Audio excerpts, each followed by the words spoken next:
জীবনের কোনো না কোনো মোড়ে এসে আমরা কি নিজেদের ভুল বা পাপের কথা ভেবে বুক ভাঙা অনুশোচনায় ভুগি না?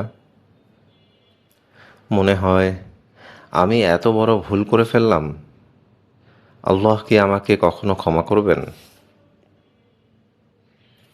মানুষ হিসেবে আমরা হয়তো কারো একটা ভুল সারা জীবন মনে রাখি, সুযোগ পেলেই খোঁচা দেই।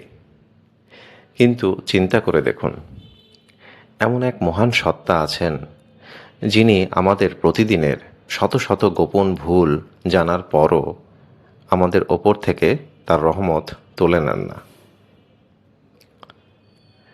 আসসালামু আলাইকুম রহমতুল্লাহি ওয়া বারাকাতুহু। লার্ন অ্যান্ড লার্ন পেজে আপনাকে স্বাগতম। আসমাউল হোসনা বা আল্লাহর ৯৯টি পবিত্র নামের ধারাবাহিক যাত্রায় আজ আমরা জানব ১৪তম পবিত্র নাম আল গাফফার সম্পর্কে।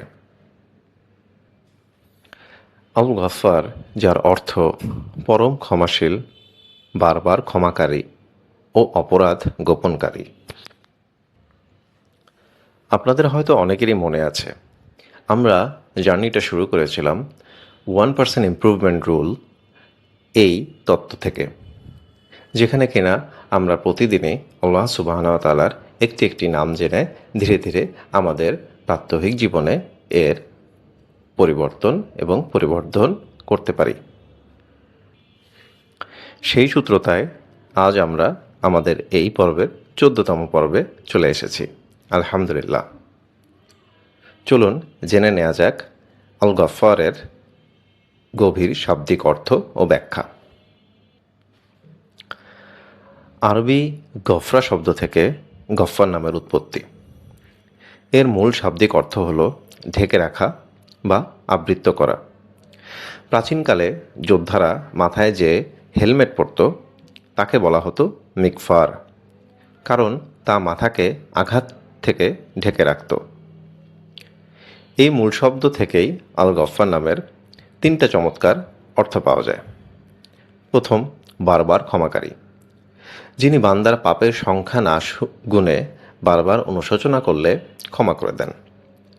দ্বিতীয়ত, অপরাধ ঢেকে রাখা, যিনি আমাদের ভেতরের গোপন ভুলগুলোকে মানুষের সামনে প্রকাশ না করে অলৌকিকভাবে ঢেকে রাখেন। ৩ নম্বর, পাপের শাস্তি থেকে রক্ষা করা। যেমন হেলমেট মাথাকে রক্ষা করে, তেমনি আল গাফফার আমাদের পাপের বিষময় পরিণতি থেকে রক্ষা করেন। আমরা অনেকেই গফুর নামটার সাথে পরিচিত।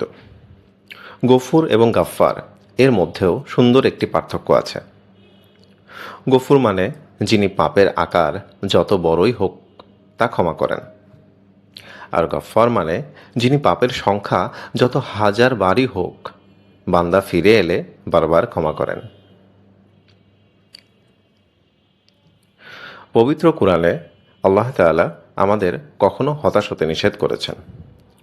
সূরা নূহের ১০ নম্বর আয়াতে বলা হয়েছে, বিসমিল্লাহির রহমানির রহিম, অতএব আমি বলেছি তোমাদের রবের কাছে ক্ষমা প্রার্থনা করো, নিশ্চয়ই তিনি পরম ক্ষমাশীল। মানে হচ্ছে আল গফফার।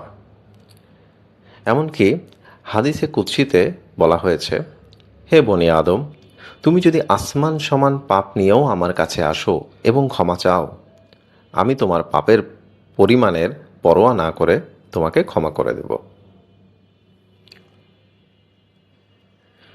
দৈনন্দিন জীবনে আল গফফার নাম আমাদের মানসিক ও আত্মিক জীবনে কিভাবে আলো ছড়ায়। শয়তান আমাদের মনে সবসময় এই কুচিন্তা দেয় যে তুমি তো অনেক পাপ করেছ, তোমার আর কোনো উপায় নেই। কিন্তু আল গাফফার নামের অস্তিত্ব আমাদের শেখায় জীবনের শেষ নিঃশ্বাস পর্যন্ত ক্ষমার দরজা খোলা থাকে। আমরা যদি চাই মহান আল্লাহ আমাদের বারবার ক্ষমা করুন, তবে আমাদেরও উচিত মানুষের ছোটোখাটো ভুলগুলো বড় না করে দেখে ক্ষমা করে দেয়া এবং তাদের ভুল ত্রুটিগুলোকে লোকের সামনে প্রকাশ না করে ঢেকে রাখা বা গোপন রাখা। প্রতিদিন ছোট বড় জানা অজানা ভুলের জন্য আস্তাগফিরুল্লাহ পাঠ করা, যা আমাদের মনকে হালকা ও প্রশান্ত রাখে। আসুন পর্বের শেষে আমরা পরম ক্ষমাশীলের দরবারে একটি দোয়া করি। হে আল গাফফার, আমরা অগণিত ভুল ও অন্যায়ে লিপ্ত। আপনি আমাদের প্রকাশ্য ও গোপন সমস্ত পাপকে ক্ষমা করে দিন। আমাদের দোষগুলোকে ঢেকে রাখুন এবং আপনার ক্ষমার চাদরে আমাদের জড়িয়ে নিন। আমিন। ভিডিওটি ভালো লাগলে শেয়ার করে দ্বীনি বার্তা ছড়িয়ে দিতে পারেন।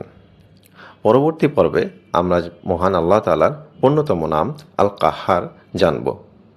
সেটি জানার জন্য আপনি পেজটি ফলো এবং চ্যানেলটি সাবস্ক্রাইব করে রাখতে পারেন। সে পর্যন্ত ভালো থাকুন, সুস্থ থাকুন। আল্লাহ হাফেজ।